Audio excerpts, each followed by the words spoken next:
Hi friends, எல்லோருக்கும் வணக்கம். இப்போ பார்த்தீங்கன்னா நான் குளத்தூர் போய் 10 கேன் எடுத்துகிட்டு வந்துட்டேன். முதல்ல பார்த்தீங்கன்னா இப்படித்தான் நான் கேன் வண்டியில் தான் எடுப்பேன். ஒரு நாளைக்கு 100 கேன் எடுத்துடுவேன்.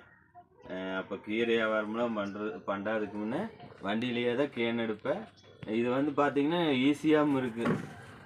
எப்படின்னு பார்த்தீங்கன்னா, நான் கேன் எடுத்துகிட்டு அங்காச்சிக்கு கேன் வேணும்னா அங்கேயே நான் கொண்டு போய் போட்டு வந்துடுவேன்.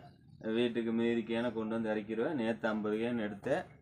அப்போ பார்த்தீங்கன்னா இன்றைக்குமே கேன் எடுத்துகிட்டு இருக்கிறேன். நீ பார்த்தீங்கன்னா நாளைக்கு ஞாயிற்றுக்கிழமைனால கேன் நிறைய கேட்பாங்க, எடுத்து போடணும். பார்த்தீங்கன்னா இதே எனக்கு சரியாக இருக்குது.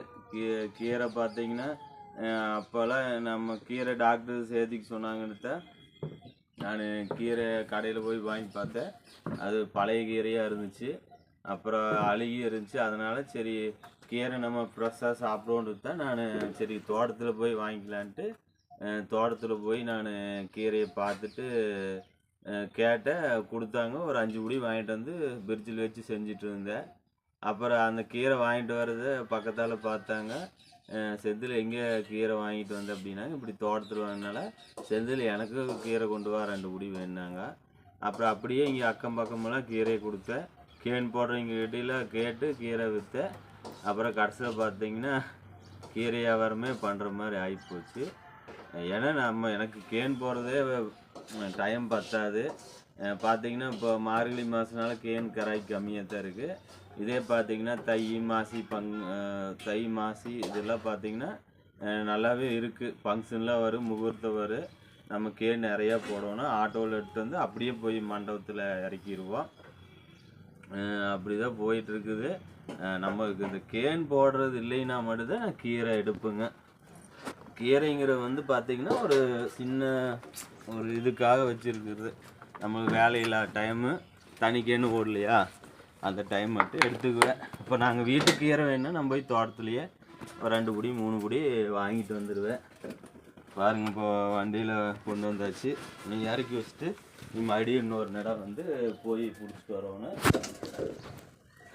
ஏன்னா வண்டியில் போனால் எனக்கு கொஞ்சம் இதாக இருக்குது. நம்ம போய் கொண்டு பாருங்கள் 10 கேனு. இது வரைக்கும் யாருமே 10 கேனு கொண்டு வந்ததில்லை வண்டியில். நான் தான் கொண்டு வந்திருக்கிறேன். தெரிஞ்சால் கமெண்ட்டில் சொல்லுங்கள். 10 கேனு யாராவது கொண்டு வந்திருந்தால் நீங்கள் கமெண்ட்டில் சொல்லுங்கள். நான் 10 கேன் கொண்டாந்தாவே எல்லாமே ஆச்சரியப்படுறாங்க.